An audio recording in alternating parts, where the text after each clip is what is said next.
910 நாளா போராடி கொண்டிருக்கும் இந்த மக்களுக்கு ஆதரவா விஜய் பேச வர போராடணும். அதே சமயம் 910 நாளா போராடி கொண்டிருக்கும் இந்த மக்களுக்கு கிட்டத்தட்ட 35க்கும் மேற்பட்ட கட்சித் தலைவர்கள் வந்து பார்த்துட்டு போயிட்டாங்க. 37வது கட்சித் தலைவர் விஜய் வரைக்கும் ஏன் இவ்வளவு ஒரு தடை, ஏன் இவ்வளவு ஒரு எதிர்ப்பு?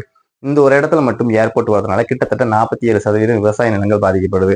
பல கட்சித் தலைவர்கள் விஜய் அவர்களை பார்த்து நீங்க ஒர்க் ஃப்ரம் ஹோம் அரசியல் பண்றீங்க, களத்துக்கு வாங்க விஜய்னு பல்வேறு கருத்துக்களை முன் வச்சாங்க. அதே சமயம் விஜய் அவர்கள் பரந்தூர் மக்களை நான் பார்க்க போகணும், எனக்கு பர்மிஷன் கொடுங்க அப்படின்னு கேட்டதுக்கு காவல்துறை பர்மிஷன் கொடுக்கல.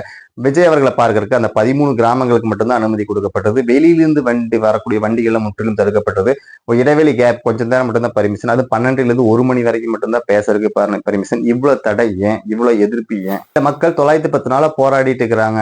அது எனக்கு தெரியும், பேப்பர் நியூஸ் எல்லாம் பார்த்திருக்கு. அதே சமயம் இந்த ராகுல் அப்படிங்கிற சின்ன பையன் பேசிய ஒரு வீடியோனாலதான் நான் இந்த அளவுக்கு வந்திருக்க காரணமே, என்னை இவ்வளவு தூரம் என்னோட வலி வேதனை எல்லாம் புரிய வச்சிருக்குது அப்படிங்கிற மாதிரி அந்த இடத்துல அவர் சொல்லியிருப்பாரு.